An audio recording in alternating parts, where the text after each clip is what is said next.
Okay, good afternoon. We're in conference room 224. We will be having a 310 agenda, but we're just going to open and we're going to recess because we do have a education slash LBT agenda in room 229. So we're just going to open and we're going to recess at this point in time. Thank you very much.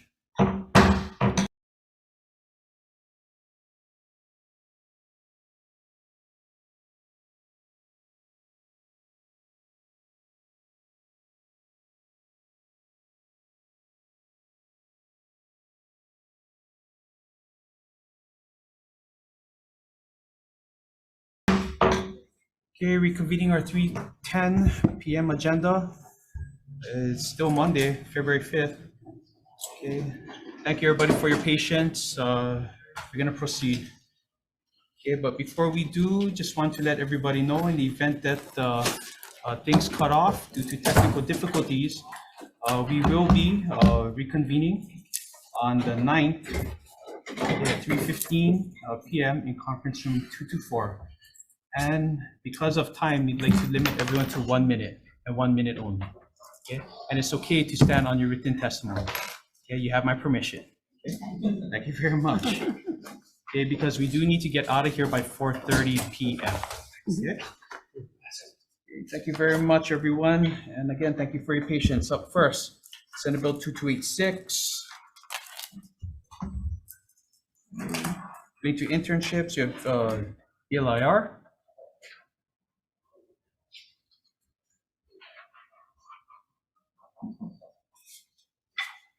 Good afternoon, Chair Aquino, Vice Chair Moriwaki, Senator Lee. I'm Jade Butai, Director of the State Department of Labor and Industrial Relations.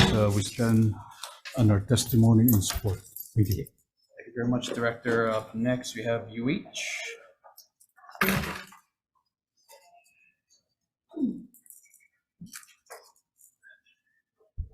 Good afternoon, Chair Aquino, Vice Chair Moriwaki, members of the committee. My name is Alan Rosenfeld. I'm the Associate Vice President for Academic Programs and Policy at the University of Hawaii. The University of Hawaii stands on its written testimony in support of this measure, and I will be here to answer any questions you might have. Thank you for that. Thank you very much. DOE, Superintendent.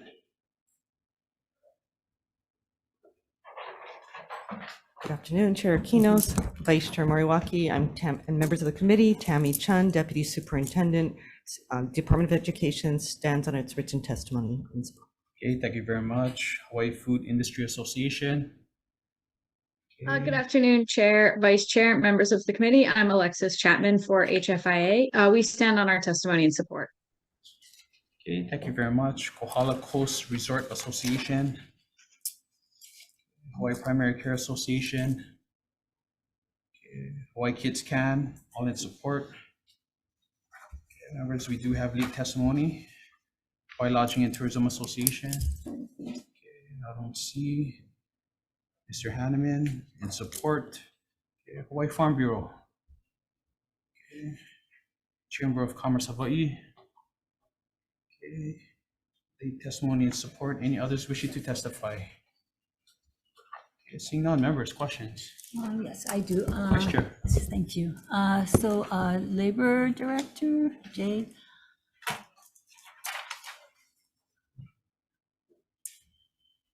Good afternoon.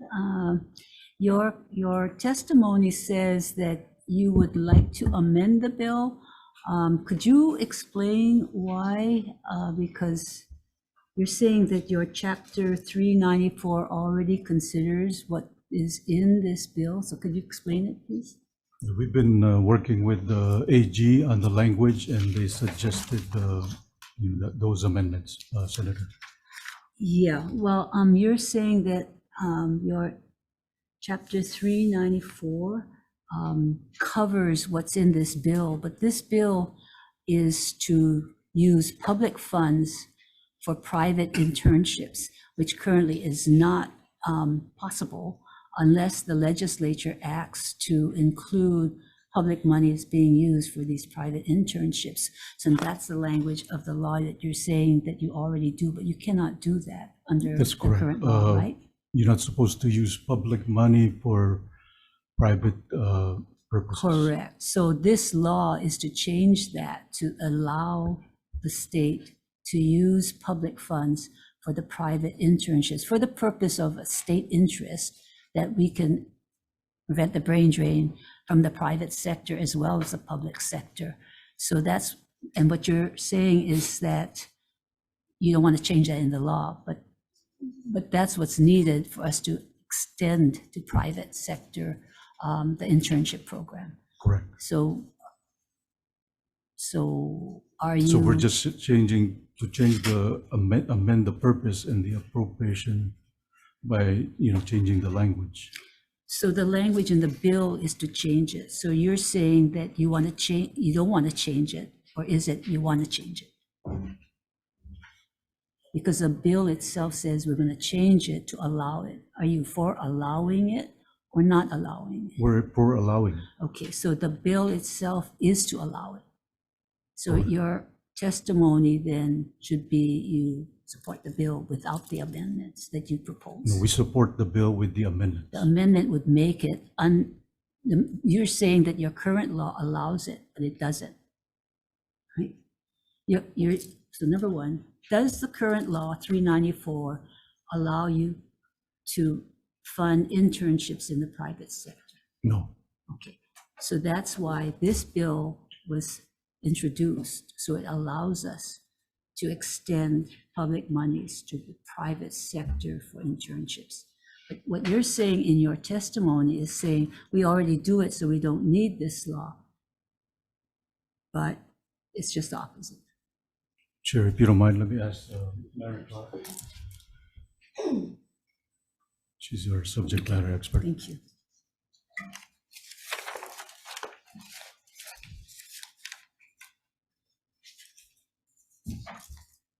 Hi, Mary Clark.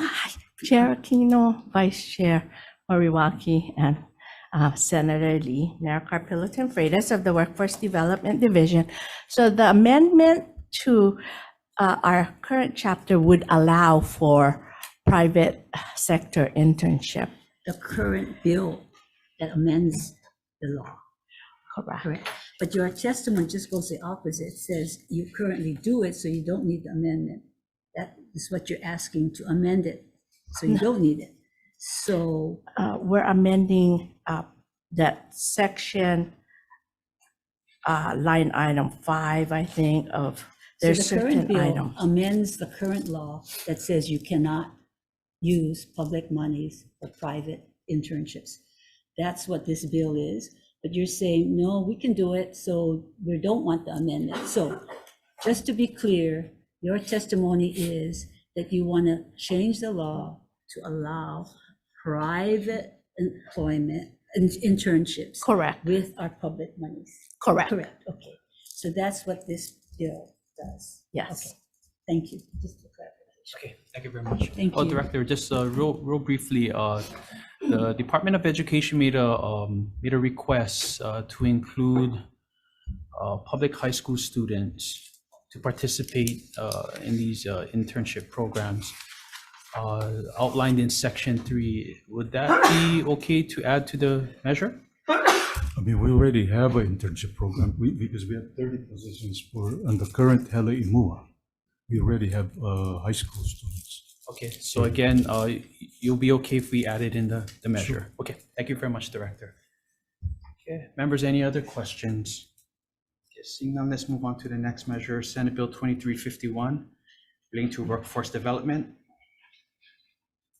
Okay, first, we do have Director.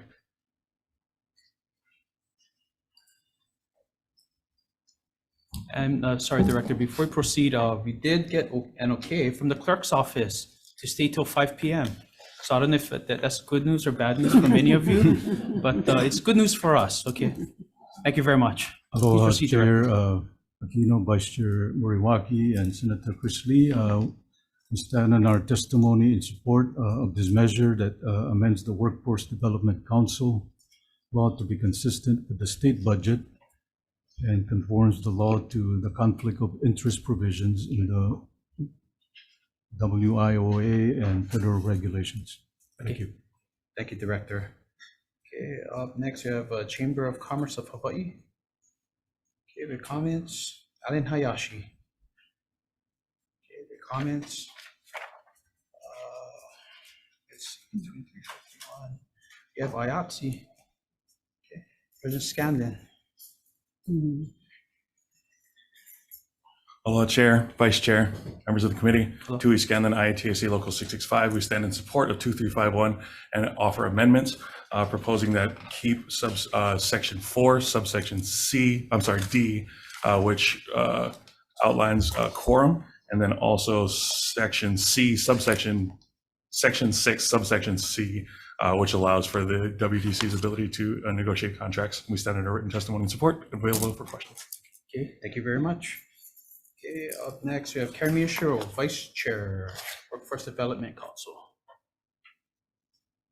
Okay, and support, and I believe we do have other late testimony.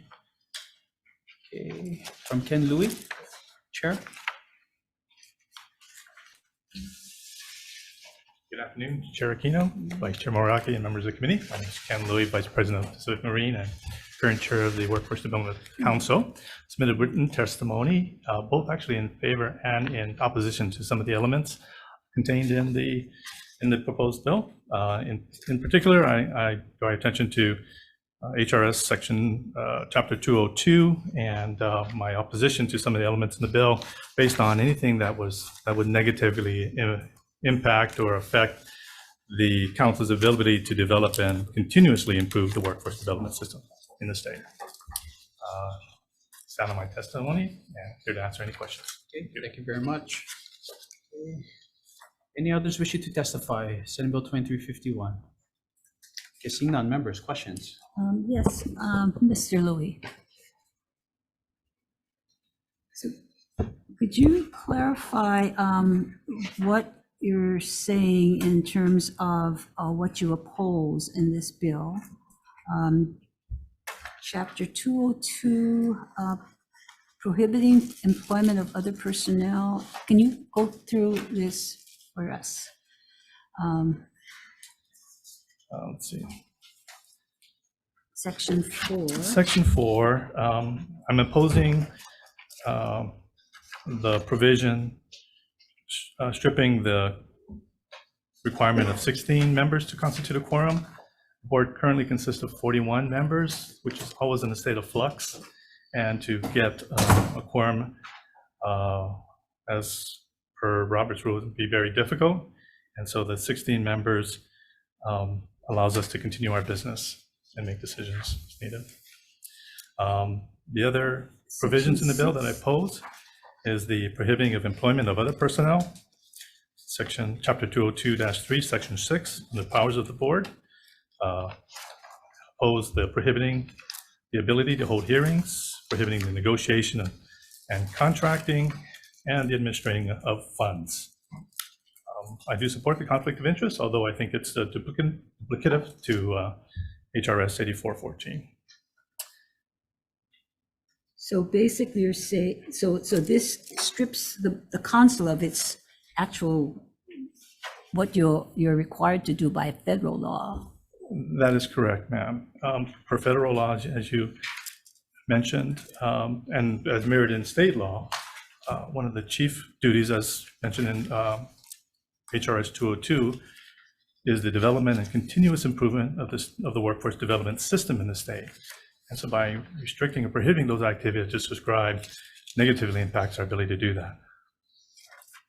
So you would also then correct the purpose of the act, which says that it's going to conform the budget to the law, but really it is conforming the law, the budget to the law instead of the law to the budget. Yes, ma'am, that's correct. So I think that it's this, a little backwards. Yes, so it's backwards. And where it's, because it was the program identification number was transferred to the Workforce Development Division rather than having your separate program ID so that you can in fact contract out. Is that right? Yes, ma'am. And the federal law requires you to do that, to be an overall. As part of the oversight of the WEO funds, yes. So the law currently is that you're administratively attached, so you do that, or you have that authority, and you're saying you don't because of the program ID. Yes. Okay, thank you. Okay, thank you very much. Members, any other questions? Seeing none, let's move on to the next measure, Senate Bill 2609 related to minimum wage. Increases from $2,000 to $2,240, the minimum amount guaranteed compensation required for an individual employed by an employer who is exempt from the state's wage and hour law. Okay, up first we have the LIR Director.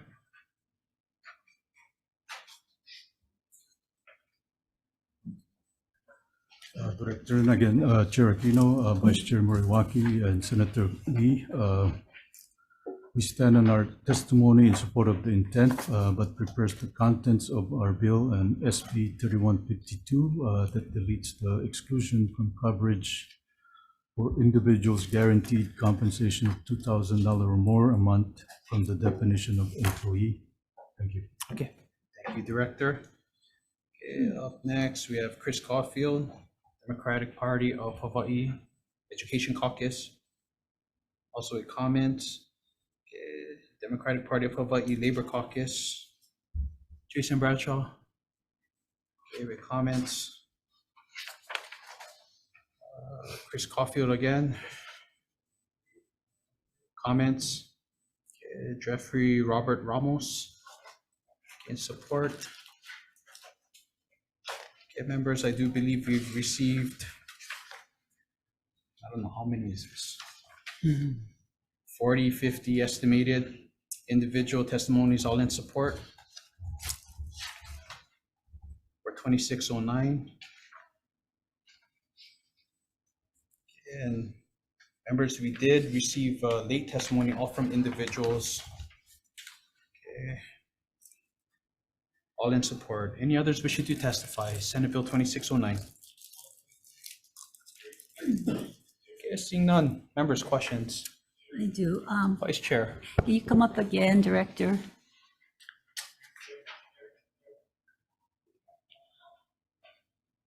I thought we had this bill last year. Did it not pass? No, it didn't. Or do you have to keep on coming back whenever the minimum wage It's one of those that I increases? think fell through the cracks. Oh, it did. Okay. So are you going to have to come back every time the minimum wage increases, or is there some way you can correct this so that you don't have these low-paying wages and you have to keep coming back every time we raise the I minimum mean, I don't wage? think you. I Is this think it? If you Is put it this a good, because like right now, I mean, even if we increase it to the 2,000 is below the minimum wage. Yeah, If you were to so, multiply. but I'm just thinking if you're What going to is have to the- increase it every time the minimum wage increases so that it's below the minimum wage, or is this a good figure because it's so low that, I mean, what is the, because it was 2,000, now it's 2,240, is it going to be increased, or what is, how do you Well, raise this number? it's going to be $16 in 2 years, and then another, $18 at 2 So you're years. going to come back with another change to this figure? I guess that's the question. Yeah. Do you keep on increasing this, or is there a fix that you don't have to I keep think there coming should back? be maybe an index. So but do you an have if some it's a- But it suggestion? shouldn't be where the minimum amount is going to be, less than the minimum wage. So do you have a suggestion on how we can do that, so you don't have to keep coming back every time? Like I said, I think if you put an index, Okay, So but can that you they- change, based so on can you the- give us some language then for an index? we can do that, Senator. Because I think to have you come back every time we raise the minimum wage seems like, if that's the basis for this figure changing every couple years. I just asking. Yeah, we can come up with a language. Thank you. I have a quick question, Director. So you did suggest the admin bill to be the vehicle. Does the admin vehicle, Senate Bill 3152, address some of the concerns that the Vice Chair is speaking of? No, it doesn't. Okay, sorry. Thank you very much. Okay, any other questions, members? Okay, let's move on to Senate Bill 2991. Okay, relating to collective bargaining unit creation. Okay, up first, we have the chair of the Hawaii Labor Relations Board.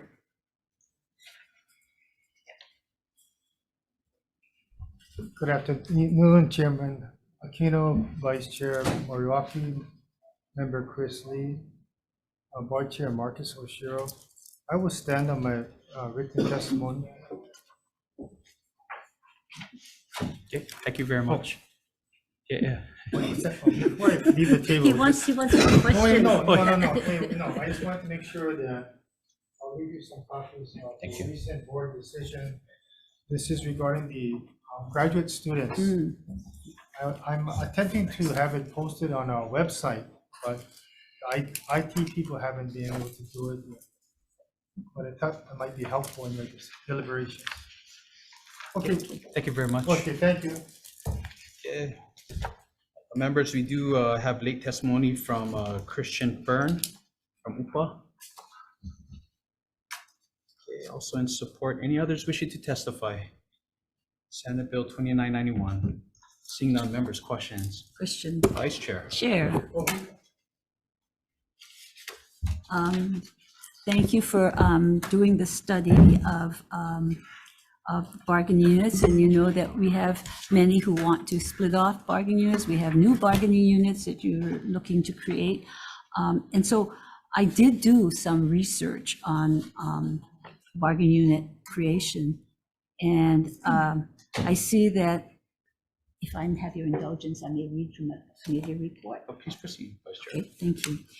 This was in 1970 when the Senate first created the law, Chapter 89, and it says appropriate bargaining units. And with your indulgence, the committee realizes that the determination of appropriate bargaining units by the Public Employment Relations Board, according to criteria such as community of interest, history of collective bargaining, etc., is the prevailing practice throughout the states which have enacted collective bargaining law.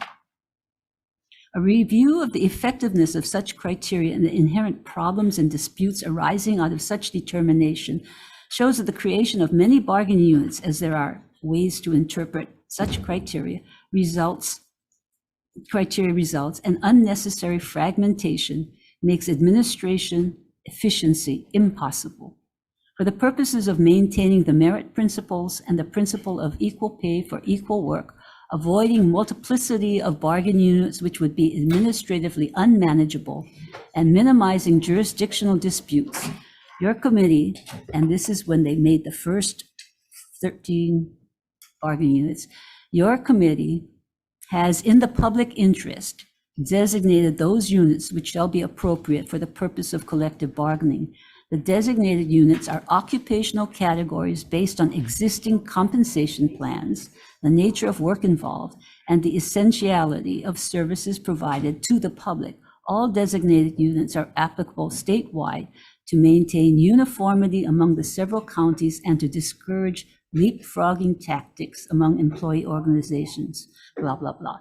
So I go back to the question of this bill, which says that the legislature would like the HLRB to start looking at clear criteria for creating bargaining units, and that you would have the expertise, being HLRB, administering Chapter 89, to look into this. And I'm just putting back on you as to what HLRB's role would be in terms of helping the administration administer effectively and efficiently.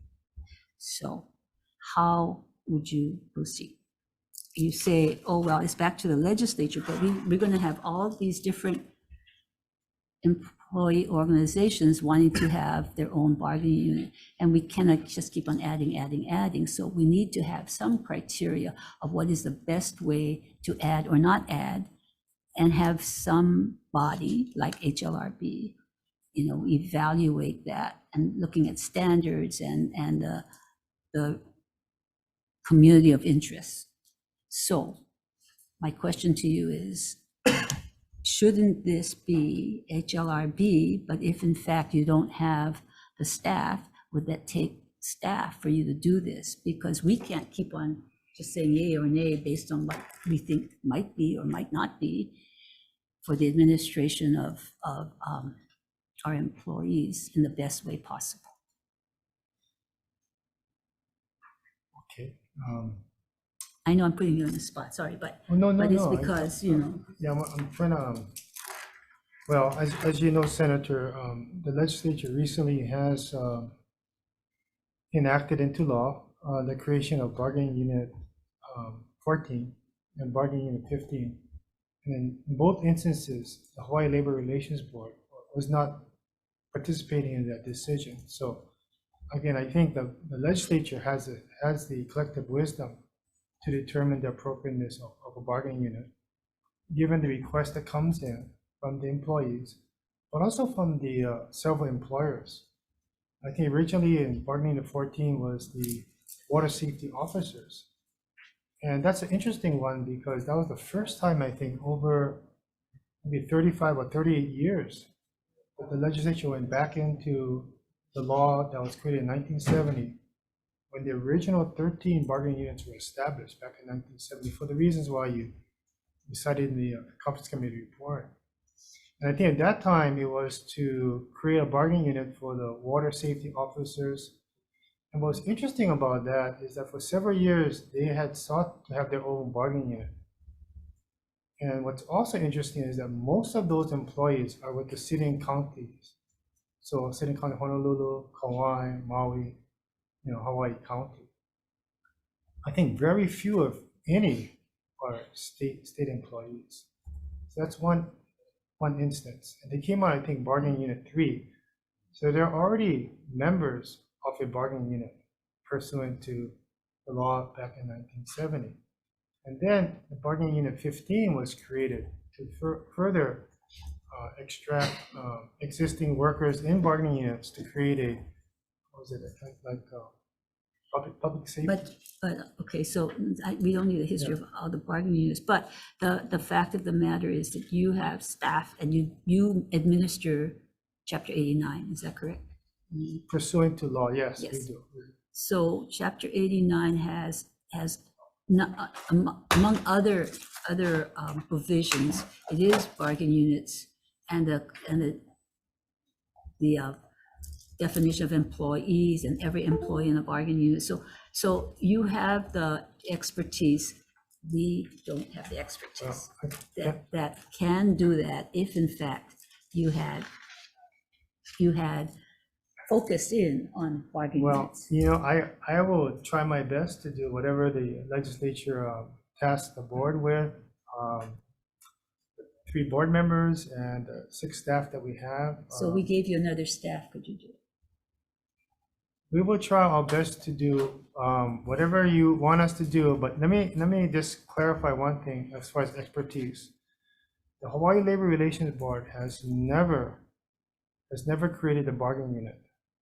We've made adjustments through a petition and a hearing process for a declaratory ruling on the appropriateness of existing state employees in a bargaining unit being transferred to another bargaining unit.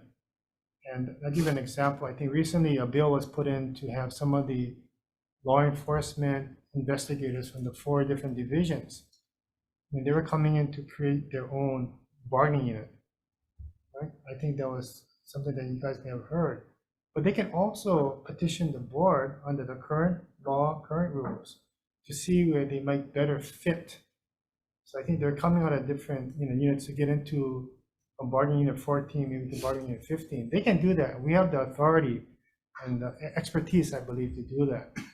But we have never created a bargaining unit. All the bargaining units have been created by the legislature back in 1970, and then recently. So I think the legislature can establish it by law, but the background and the information and the research on the community of interest, we don't have the staff to do that. So if you guys were to do the research and say, yes, they have a community of interest, this should be, then you bring it to the legislature and we say, okay, that's a good thing. At least we have data on which we can act. But otherwise, it's just as, oh yeah, maybe it's a good idea. Okay. So I think that's the point. And so if you can think about that and see what can you do to create some standards so there's uniform application across the state and counties, all the jurisdictions, in terms of bargaining units, it would clear up and make administration of government a lot more efficient and effective. Senator, I just would ask if there's another party that might be involved in this endeavor, it would probably be the respective jurisdictions' human resource officers. And for the state of Hawaii, for example, DHR, Department of Human Resource Development, because they're the ones that have all of the bargaining units, who's included, who's excluded, who's managerial, who's white collar, who's blue collar, who's supervisory, who's non-supervisory. They have them all. So But you equally would be willing, important- you'd be willing to work together with I think- HRD and then come up with a solution to Yeah, this, like some consistent application. Well, I think if you're trying to create some kind of means and bounds of describing it, you would have to bring them in because they're the ones that describe the positions. They're the ones that have the compensation salary schedules for all the public workers. And they know the descriptions of all the position descriptions and the distinction between all the different class of employees. So We don't- there's nothing to prevent you from asking them. Well, I think if I ask them, they might not want to Well, if participate. it's a law but that if- you're in But if charge. you ask them, I No, mean, but if you're in charge, then you can ask them. well, if you would ask them through a law and say it shall be, the Department of Human Resource Development, respective jurisdictions to. To give you the Yeah, information. to make a maybe that determination. might help them, but Okay, because they are the ones that really know the distinction between the classes of employees. I don't have that. okay. And I don't know if any prior board or, But that would would have that. So you would have the data on which to make your recommendation to us to say, yes, we're going to create. a Yeah, bargaining. yeah, no. Thank you. Thank you, Chair. Okay, thank you very much. Members, any other questions for the chair?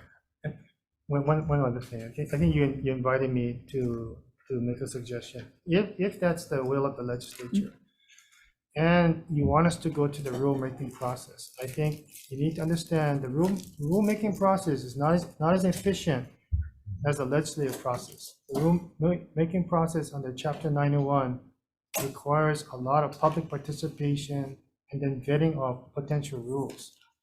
So for example, when we did the card check back in 2007 or 2008, it took almost maybe 7 years to get the rules through the public hearing process and then finally approved by the governor in 2017. So if it's a rulemaking process and we're not exempt from the rulemaking under Chapter 91, You don't need to make rules. You can just do the research and give it to us to then approve or not approve.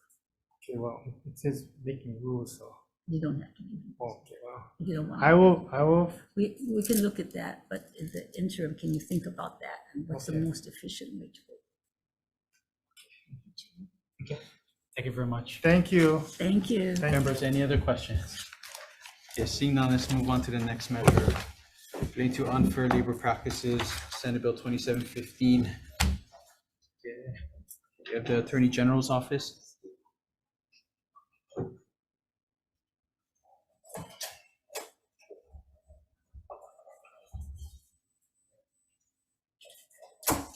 Chair Keno, Senator Lee, good afternoon, Deputy Attorney General Robert Rawson.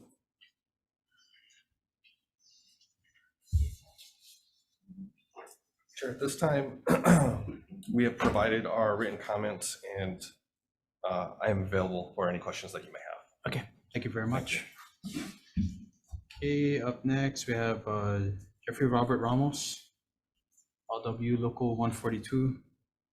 And support Randy Pereira, Hawaii State Fed, AFL-CIO. Okay, also in support. Okay, member, we do have 72 individuals all in support. that we've received.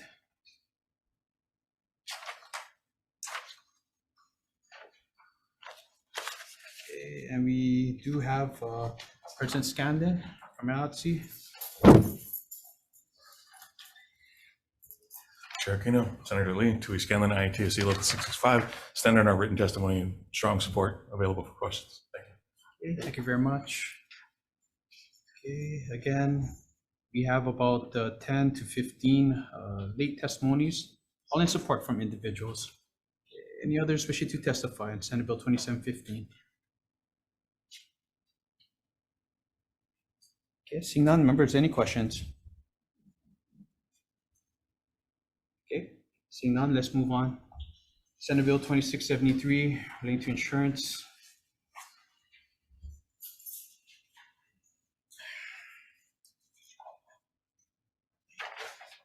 Okay, up first, we have Insurance Commissioner Gordito. Good afternoon, Chair. Senator Lee, Gordon, you have testified on behalf of the CCA Trust Division. Is that written testimony, offer comments? I'm available to answer the question. Okay, thank you very much. Alison Ueoka, by Insurance Council.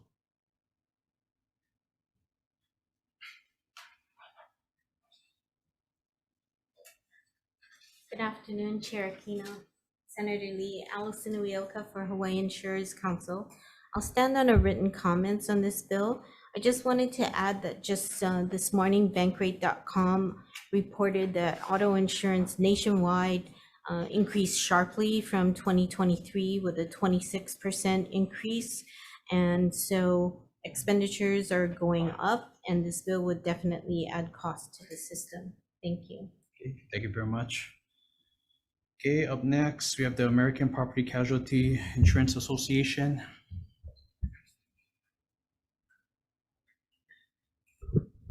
Aloha Chair, Senator Lee. Annie Makapagal on behalf of the American Property Casualty Insurance Association.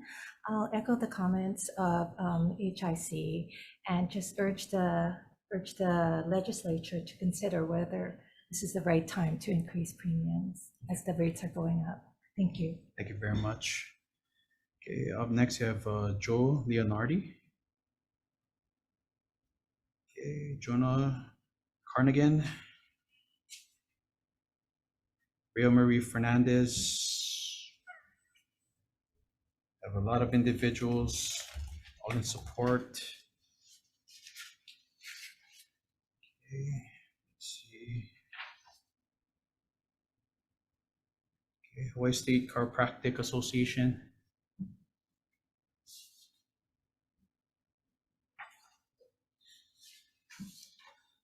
Hello, my name is Dean Shivers. I'm president of the Hawaii State Chiropractic Association. In support of the bill, the reimbursement rate for chiropractors has been fixed for 30 years. The profession is long overdue for an increase. We're not asking for a blank check, but for a fair rate that is tied to the state set work comp fee schedule. There's only about 69 treating chiropractors on Oahu, and I can confirm that a very small percentage of the practice is actually based off PI or car accidents. So I believe it have a very small impact to insurance rates. Thank you, and I'll be here for any questions. Okay, thank you very much. Okay, I believe that's all the written testimony we received. Okay, any others wishing to testify? Okay, Senate Bill 2673. Seeing none, members, any questions?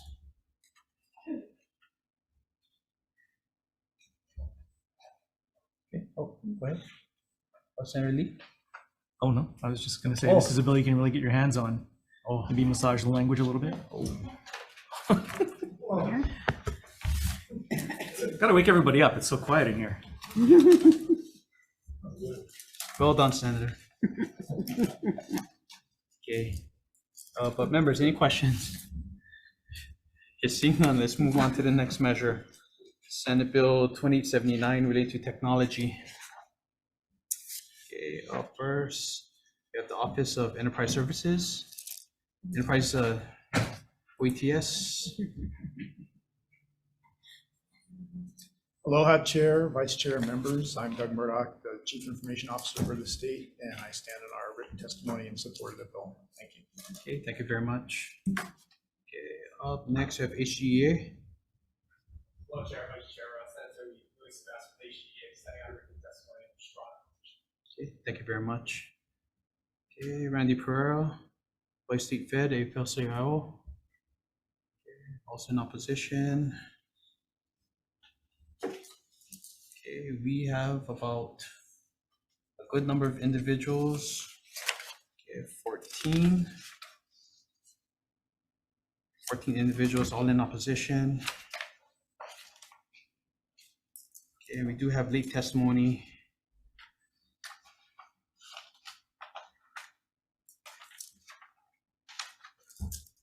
Okay, 14 all in opposition. Any others wishing to testify? Okay, seeing none. Members, any questions? I do. Vice Chair. HGA.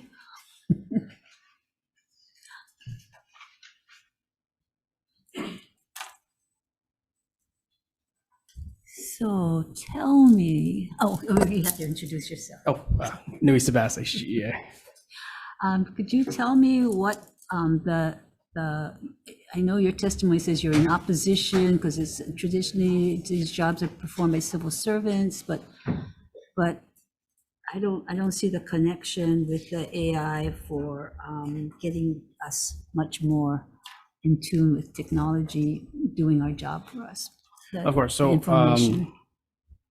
our members, civil servants, they perform the duties of unemployment services, issuance of death certificates, building permits, and driver's licenses. They're the folks that actually do those services.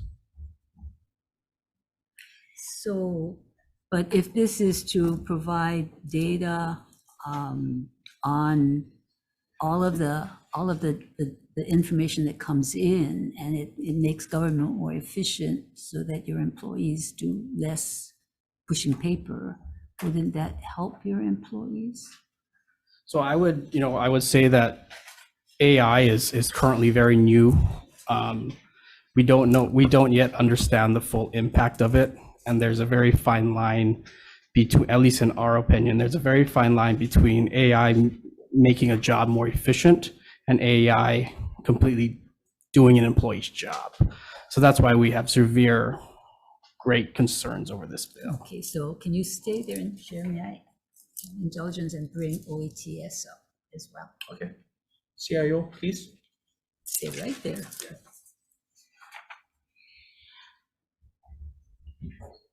So you heard the concerns of HGA in terms of the employees do this job, and your, I know this is not your bill, but if you were to look at developing this pilot program, what might you learn that would appease the HGA and others that are concerned about our employees having jobs taken away from them or making jobs easier for them?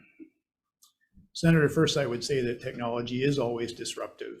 When the internet came out, it was disruptive, but it also allowed us to provide all kinds of services we couldn't prepare for and that we couldn't have done in any other way. Cell phones, Apple, iPads, all those things that have come about have made us more efficient in how we do our work. And so we shouldn't be scared of technology. We should be prepared for technology. And actually, AI is already in use almost everything we do. So if you have an iPhone or a Samsung phone or whatever, it's got some version of AI built into it, like talking to Siri or talking to Alexa. It's everywhere. Street lights can be controlled by AI, elevators. So there's a lot of AI out there, and people in those workforces are just having to learn how to use AI to be as efficient as possible. And the benefit really goes to the public, that they get better services faster. So in light of the concerns by HGA and in terms of the pilot that is being introduced here, what might you be putting into this pilot project, should this go forward, that would edify us on what is or is not AI that we could use that will help employees and not take away jobs that they want to do? What would this look like? Because it is a pilot, so we can learn more about what is or is not, right? We have a pilot we're working on preparing right now, which would keep the current search box on all the state websites, but then have a link where you could use AI-powered search as well. So no employees run the search box now. No employees will lose their jobs by us adding AI search to the state's website. But it might allow the employee or the citizen or resident to use natural language queries into the state's website to find the information they want faster and more efficient. So that's a pilot we have planned right now. And we'll have other pilots like that. But I will also say that there's a lot of AI already in the state's technology. For example, we use voice bots to do automated answering of phone calls and routing of phone calls and things like that. We used AI extensively in Safe Travels to recognize the immunization cards and health certificates and things like that that were there. So the state's been using AI for a while. I think a big thing that makes people nervous is the generative AI that's come out now that can actually answer questions in natural language. And the future, which might be that there'll be AI as smart as a person, which could happen as soon as 2030, perhaps, the way computing power is advancing. So this is something that our workforce, we need to make an effort to prepare the workforce for how they can best utilize AI to do their jobs better and more efficiently. So what do you say? I would just add, in this bill, the 4 government services that are listed, we have hundreds of members that do these jobs. We still raise concerns and we still think this pilot project is a slippery slope because this is jobs that these members' families depend on. So I would suggest that, there really needs to be a fine line between AI making someone's job more efficient and AI completely taking over the job. So can we amend this bill so that we do what the concern is at least be assessing that it makes a job more efficient and helps the worker do their job faster, better to serve the public versus taking away a job? Can you have parameters so that we can at least look at that? And if it takes away jobs, then yeah, you don't want that. So can we kind of create parameters for the pilot? Conceivably, you could strike the examples that are there. Although AI is already used in unemployment insurance and identity and access management tools that they have that help determine who gets into the system and who gets checked to make sure there's no fraud. So fraud analysis and detection is a very important tool that AI can help with. But in that case, it takes those people who have fraud indicators and it gives them to a human employee to check and make sure that they're legitimate people. It just cuts down the number of people that have trouble getting through to the system. So we could take out the unemployment insurance and all those examples that are there. We can put in language that says we should take care not to disrupt. Yeah, not to disrupt employee jobs or something like that. Can we work on something like that? Because I think we don't want to be behind the 8 ball. We want to know what is or isn't useful for us for the future, because we have lots of vacancies and we want to get more people into state service, but making it more meaningful, more enjoyable, and not so paper intense are all good things. But if we can look at it in terms of the future and what can we do to minimize the unnecessary junk work that we do and increase by using AI and increasing the more meaningful work that people can do, I think that's also helpful for your employees. So, if we can get amendments into this bill so that it does what and addresses the concerns you have and make the parameters such that it really is not to disrupt work that's really people should be doing, and to look at ways in which we can make life easier or more efficient in their work, and deliver services better to the public. So yeah, we can kind of work. We can think about that.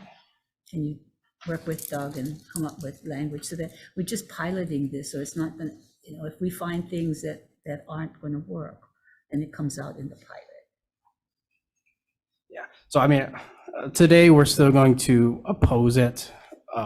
Should this bill move forward, we can. Yeah, try to get we some can- we language can that think about makes this more productive, and we don't want to change. Thank you. Thank you. Okay, thank you very much. Oh, Doug, you can stay there. So which department or agencies are you currently working on? Portals, websites? You guys are already coming up with a proof of concept.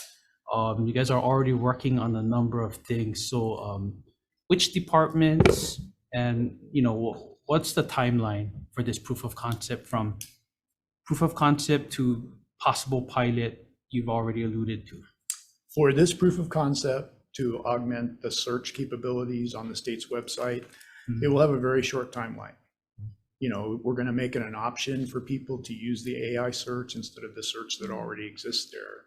So it could happen a month or two from now. We're in discussions with a vendor right now to try that. A more extreme pilot that we will look at is there's exists now within AI the capability to automatically translate languages so that all the English language on the websites could be translated into Tagalog or other languages that people would like to be able to read. So several people have that capability. The translation isn't as good, but we don't have enough translators available even to be able to do some of this work. So it's a way that we could augment a workforce, and give people a first look at documents in their native language. So there's a lot of value here in areas where, we can just augment, capabilities that we either currently don't have or that would make things better for residents and citizens. There are also a lot of technologies in the state already being used. For example, I think even Zoom has artificial intelligence built into it and can automatically translate and record and put up what people are saying, during a hearing. And there's even an AI button on Zoom now that you can use different features for. Teams has the ability to keep minutes of a meeting or talk about the highlights of a meeting. So these things are going to come out, and where nobody's available now to transcribe meetings, that capability will become available to us. Okay. Just one more thing. then, Vice Chair. So can you, or is there anywhere, because we bandy around AI, generative AI, whatever, and we don't know what we're talking about. So is there some place where we say this is what AI does, or this is what, is there some kind of description, so we're talking about the same thing, because it's thrown around a lot? That would be useful. There is a definition in the National Institutes for Standard and Technology. It's like a national, international definition. So we're working with that right now, and we're working on a state implementation policy for people to make sure that AI is used ethically and with full notice to the public when they're engaged in some kind of AI capability. So yes, and there the are. generative AI, because that gets into a higher level. So what does it consist of, so that people know what we're talking about, and Right. just being afraid of, hey, AI is bad or good. Generally, historically, AI has just given you back an answer to a problem, but it can't really think through its answer. Generative AI, because of the incredible computing power that's now available, can kind of give a more thoughtful answer. It can summarize, it can expand, it can provide references and do things like that. So it's the next layer up from just getting an answer from a simple search. And then there's something called, so that's Gen AI, and then AGI, artificial general intelligence, has the ability to actually think like a human, to take things into account like That's a scary part. time and emotions and things like that. And that is the scary part, that we have to be prepared for. But I think we have to be prepared with generative AI right now, even for things like cybersecurity. We use AI all the time in cybersecurity to find bots that are bad on our network. And then when it finds something on any computer in the state The software goes out and kills it everywhere, you know? So we have to have that because our adversaries have that. Thank you. Thanks, Chair. Sorry, Senator Lee? Thanks. For the pilot you were talking about earlier, is there a particular underlying backend that you guys are looking at using? Our discussions right now are with Google, but we're also having discussions with Microsoft. Is there a sort of time frame for like when that would actually be decided and what the future sort of path for that is? You know, when we do pilots, we often do them at no cost to the state. And so just as a demonstration of technology. So when we can arrange them, we will run them. And there may be others. It may be that ChatGPT, you know, we do a pilot with them or somebody else. So we feel like, especially as ETS, that we have to learn about this technology so that we can inform the rest of the state how best to use it. And then is there a particular set of like guidelines or restrictions that you put sort of on it? Well, in the case of these major vendors, they usually have those in place already for the ethical use of AI, and we'll follow the federal standards as well, and even international standards in some cases. But we will also, within our pilot, look at what we use. So, for example, if we have a generative AI search capability built into the state websites as an option, we will make sure that it doesn't look at anything that would be private or sensitive within our databases. So it will only see what's available. Yeah, it will only see what's available on the public websites. And just for fun, our good colleague from IPT, I asked, should I vote to support a bill that empowers government agencies to use AI to improve services if I am worried about losing jobs? What is it? It says, if job displacement is a concern, consider supporting a bill that includes measures for job transition, upskilling, and workforce development alongside AI implementation. Look for legislation that balances technological advancement with considerations for employment stability. There you go. That's good advice. Thank you. Thanks very much. But Doug, real quick, so I mean, it sounds like there's a lot of activity already. You guys have pilots already in place. You guys are already looking at a number of things. Is the bill necessary? The bill is probably not necessary. These things are going to happen Okay, anyway. thank you very much. Yes.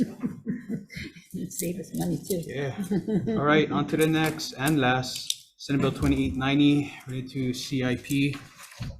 My vice chair's favorite. Okay, Doug Murdoch. Aloha, Chair, Vice Chair, members. I'm Doug Murdoch, State CIO. We stand our testimony in support of this bill. We do recommend, however, that the bill have an executive sponsor that's a business unit like BNF or DAGS, as they will have the ability to compel the provision of information. Okay, thank you very much. And the LIR, OCS, Executive Director De La Cruz. Can support. Let me see if you have any late testimony. Okay, we do not. Any others wishing to testify? Senate Bill 2890. Seeing none, members, any questions? I do, Chair. Okay, Vice Chair. Back to Mr. Murdoch. So you're suggesting that there, okay, real fast. So you're suggesting that there be a user agency involved or in charge of this. So if you would look at the sum appropriated from this, is it going to BNF or is it going to OETS? Because it needs one agency or DAGS. It should go to the user agency rather than to us. So when this is looking at capital improvements across all departments, that would be DAGS. DAGS has a lot of information already within its accounting system that we may be able to start with. I think there probably is a lot of data in different systems right now available. Our first step would be to try and mine the data and find what already exists. So if it goes to DAGS, you will provide staff support. I mean, I think we're putting money in for doing Certainly. this, developing or licensing software to do this. Right, yep, we will do that. Thank you, Chair. Okay, thank you very much. Any other questions? Seeing none, we're going to recess real briefly for decision making.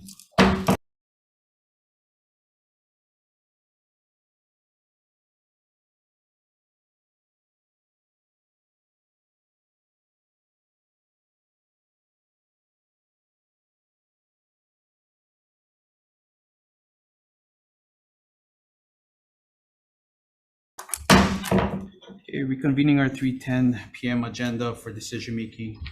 Okay, up first, we have Senate Bill 2286 relating to internships. Members, the recommendation is to move this as a Senate Draft 1 with some technical amendments, effective date of July 1st, 2050. And we're going to be incorporating the DOE's amendment to add high school students, public high school students as eligible participants as requested and as okayed by the DLIR director. Okay. Any questions or concerns? Seeing none, Vice Chair. Members, for SB 2286, Chair votes aye. Vice Chair votes aye. Senator Lee. Aye. Senator Ihara and Senator Avella excuse. Recommendation is adopted. Okay, thank you very much. Moving on to Senate Bill 2351 related to workforce development. Members, we're going to defer decision-making on this till Friday, the 9th at 3:10 PM in conference room 224, just to allow us a little bit more time to work on language and to address a number of concerns that came up. Okay. So that would be for Senate Bill 2351, deferred decision-making to Friday. Okay, up next, Senate Bill 2609 relating to minimum wage. We'll be deferring this measure as well as requested by DLIR. We'll be utilizing another measure, Senate Bill 3152, which I believe is an admin bill. Okay. But also like to request the department to be cognizant of some of the concerns that came up today, yeah, and be ready for possible amendments. So we're going to be hearing that measure real soon, okay, to be posted. Okay, so again, Senate Bill 2609, we're going to defer. Senate Bill 2991 relating to collective bargaining unit creation. Members, the recommendation is to defer decision making also to Friday the 9th at 3:10 PM, conference room 224. Okay. Allows time for the introducer to work with the Labor Relations Board to address certain concerns. Okay, thank you very much. Okay, up next, Senate Bill 2715 relating to unfair labor practices. Excuse me. Recommendation is to move this as a Senate Draft 1. We're going to be including the clarifying amendments made by the Attorney General's office and further clarifying amendments from Hawaii State AFL-CIO. Okay. Any questions or concerns, members? Seeing none, Vice Chair, SD1. SB 2715 passed with amendments. Anyone opposing? Anyone have reservations? Chair it's adopted. Okay, thank you very much. Moving on to Senate Bill 2673 relating to insurance. I know that there are some concerns, but I'd like to keep this going for further discussion. So the recommendation is to move this as a Senate Draft 1 with some technical amendments and a defective date of July 1st, 2075. And also in the committee report, we're going to reflect some of the concerns that came up that may impact insurance and premium rates. Okay. The recommendation is to move this as a Senate Draft 1. Members, Senate Bill 2673 passed with amendments. All members except those excused. Anyone voting against? Anyone with reservations? Recommendation adopted. Okay, thank you very much. Moving on to Senate Bill 2879 related to technology. I'm going to defer. Okay, on to the last, Senate Bill 2890 relating to capital improvement projects. Members, the recommendation is to move this as a Senate Draft 1. Effective date of July 1st, 2050. And we're going to make DAGS the agency, yeah, the administrating agency to address this. Okay. Any questions or concerns? Seeing none, Vice Chair. Senate Bill 2890 passed with amendments. Members, anyone objecting? Anyone with reservations? The recommendation is adopted. Okay, thank you very much. This concludes our hearing, and thank you again for your patience, everyone. See you later.